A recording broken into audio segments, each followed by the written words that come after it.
আসসালামু আলাইকুম ওয়া রাহমাতুল্লাহ। জেনারেল টিউটোরিয়ালের আজকের আয়োজনে সবাইকে স্বাগত। আমরা আছি রিভিশন ক্লাস 2, অর্থাৎ এর আগের দিন আমরা রিভিশন ক্লাস 1, এই দেখো রিভিশন ক্লাস 1 আমরা এখান থেকে শুরু করে এবং এই 18 পেজ পর্যন্ত আমরা এই আলোচনা করেছি। দেন আজকে আমরা আলোচনা করব পানি চক্র। পানি চক্র, দেখো তো পানি চক্র কি? তোমরা যখন তোমাদেরকে যখন আমি এমনি ক্লাস করেছি তখন তোমরা জেনেছো পানি চক্র হলো যে প্রক্রিয়ায় পানি এক স্থান থেকে অন্য স্থানে স্থানান্তরিত হয়ে বায়ুর সাথে মিশে আবার পৃথিবীতে ফিরে আসে, এটাই হচ্ছে পানি চক্র। বৃষ্টির পর মাটিতে পানি জমে থাকতে দেখা যায়, কিছুক্ষণ পর সেই পানি অদৃশ্য হয়ে যায়। পানি কোথায় চলে যায়? দেখো, এখন এই ছেলেটার মনে একটা প্রশ্ন যে মাটিতে জমে থাকা পানি কোথায় চলে যায়, আমরা কি অনুমান করতে পারি?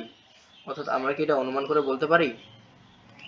আচ্ছা, এখন এই লিখছে পানি কোথা থেকে আসে এবং কোথায় চলে যায়। অর্থাৎ পানি কোথা থেকে আসে এবং কোথায় চলে যায়, প্রশ্ন। এই প্রশ্নটা তোমাদের পরীক্ষায় আসবে।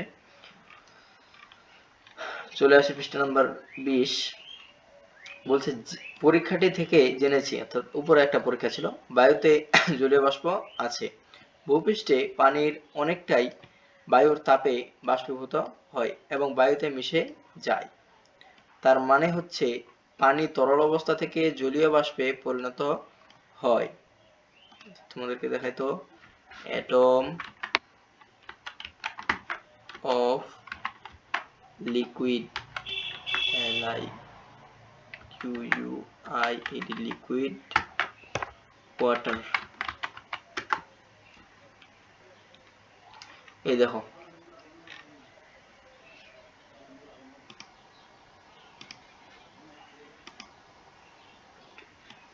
এই দেখো,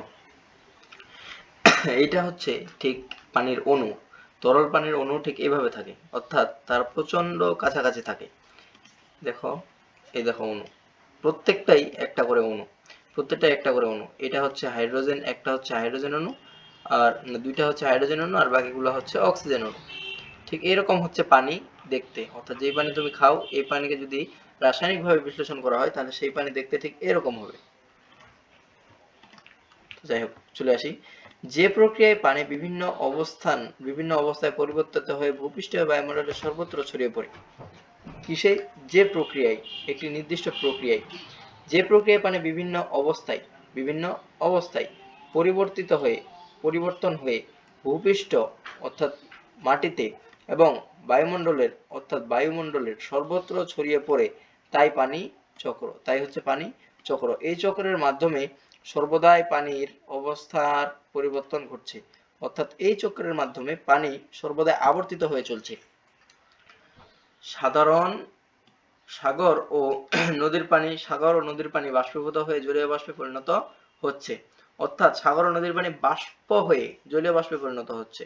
বাষ্পীভূত পানি উপরে উঠে ঠান্ডা এবং ঘনীভূত হয়ে পানির বিন্দু পরিণত হয়, অর্থাৎ বাষ্পীভূত পানি যখন উপরে ওঠে মেঘ হিসেবে থাকে, তখন সেটা ঠান্ডা ও ঘনীভূত হয়ে পানির বিন্দুতে পরিণত হয়। ক্ষুদ্র ক্ষুদ্র পানির বিন্দু একত্রিত হয়ে মেঘ সৃষ্টি করে, অর্থাৎ ক্ষুদ্র ক্ষুদ্র পানি অর্থাৎ জলীয় বাষ্প যখন একত্রিত হয় তখন সেটা ক্ষুদ্র পানির বিন্দু সৃষ্টি করে, আর সেই পানির বিন্দু থেকে সৃষ্টি হয় মেঘ। সেই পানির বিন্দু থেকে শুরু হয় মেঘ। আচ্ছা, এটাও দেখাই তোমাদেরকে, animation of creating cloud.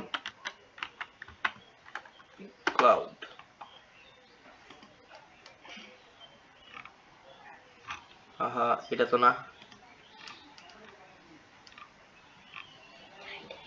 Animation May created cloud, আচ্ছা এটা দেখি তো। আচ্ছা, সেটা এখন আপলোড করে নাই, পরে আমি তোমাদেরকে দেখিয়ে দেবো। তো বলছে পানির কণা বড় হয়ে বৃষ্টিপাত হিসেবে আবার ভূপৃষ্ঠে ফিরে আসে। শীতপ্রধান দেশে, অর্থাৎ শীতের দেশে, শীতপ্রধান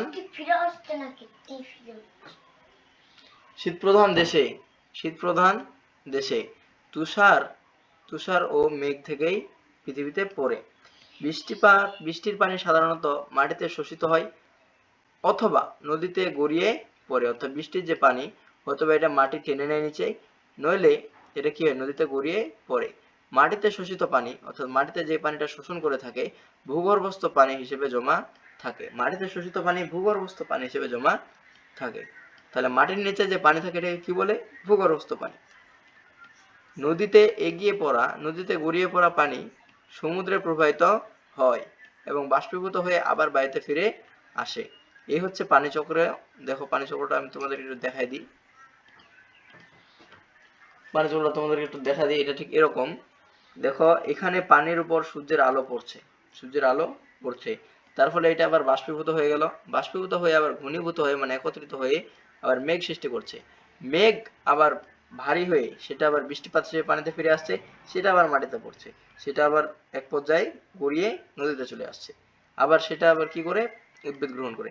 এইভাবেই ঠিক পানি চক্র নিয়ন্ত্রিত হয়, অর্থাৎ আমাদের পরিবেশে পানি চক্র ঠিক এইভাবে নিয়ন্ত্রিত হয়।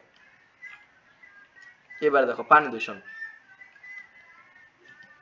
পানি দূষণ প্রকৃতির পানিতে বিভিন্ন ক্ষতিকর পদার্থ মিশে প্রাকৃতিক পানিতে বিভিন্ন ক্ষতিকর পদার্থ মিশে পানি দূষিত হয়। পানি দূষণ জীবের জন্য ক্ষতিকর, অর্থাৎ পানি দূষণ যে হচ্ছে এটা জীবের জন্য ক্ষতিকর। মানুষের কর্মকাণ্ড পানি দূষণের প্রধান কারণ, অর্থাৎ মানুষ যে কাজগুলো করে এই কাজগুলোই মূলত পানি দূষণ করে। কৃষিকাজে ব্যবহৃত কীটনাশক অর্থাৎ কৃষিকাজে যে বিষ ব্যবহার করা স্প্রে, কলকারখানায় রাসায়নিক দ্রব্য, গৃহস্থালির বর্জ্য অর্থাৎ বাড়িঘরের ময়লা আবর্জনা মাধ্যমে পানি দূষিত হয়। এছাড়া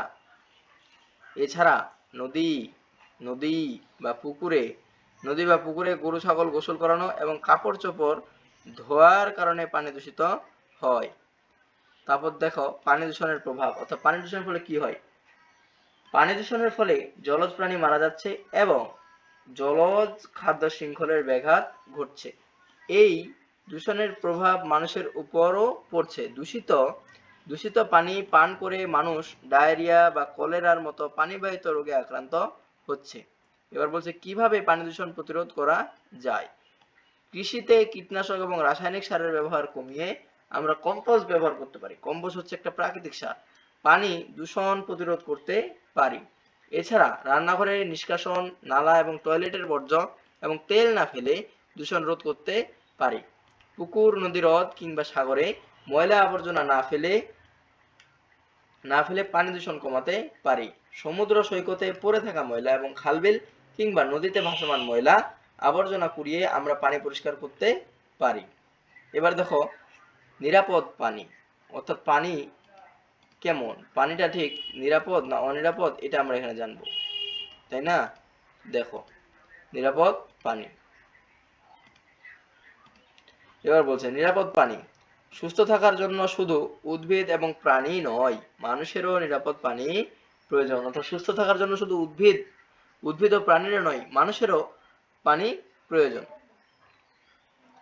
এবার দেখো মানুষের জন্য ক্ষতিকর নয় এমন পানি হলো নিরাপদ পানি, অর্থাৎ মানুষের জন্য ক্ষতিকর নয় এমন পানি হচ্ছে নিরাপদ পানি। কিছু পানি মানুষের জন্য নিরাপদ, অর্থাৎ এমন কিছু পানি আছে যেগুলো মানুষের জন্য নিরাপদ, যেমন নলকূপের পানি অর্থাৎ টিউবওয়েলের পানি। আবার কিছু পানি মানুষের পানের জন্য নিরাপদ নয়, অর্থাৎ আবার এমন কিছু পানি আছে যেগুলো মানুষ পান করতে পারে না, যেমন পুকুর বা নদীর পানি। তাই পান করা এবং রান্নার কাজে ব্যবহার করার পূর্বে পানি নিরাপদ করা প্রয়োজন, অর্থাৎ পান করা এবং রান্নার কাজে ব্যবহার করার পূর্বে পানি নিরাপদ করা প্রয়োজন। মানুষের ব্যবহারের জন্য পানিকে গ্রহণযোগ্য এবং নিরাপদ করার ব্যবস্থাই হলো পানি বিশুদ্ধকরণ। আর পানি বিশুদ্ধ করার এই যে প্রক্রিয়াগুলো, এই প্রক্রিয়াগুলো তোমরা একটু পড়ে নিবা, এগুলা সম্পূর্ণ রিডিং পড়ে নিবা, মুখস্থ করে রাখবা, এটা পরীক্ষায় তোমাদের কাজে লাগবে। তো যাই হোক আজকে এতটুকুই। ততক্ষণ পরবর্তী ক্লাসের জন্য ভালো থেকো, সুস্থ থেকো। আসসালামু আলাইকুম ওয়া রাহমাতুল্লাহ।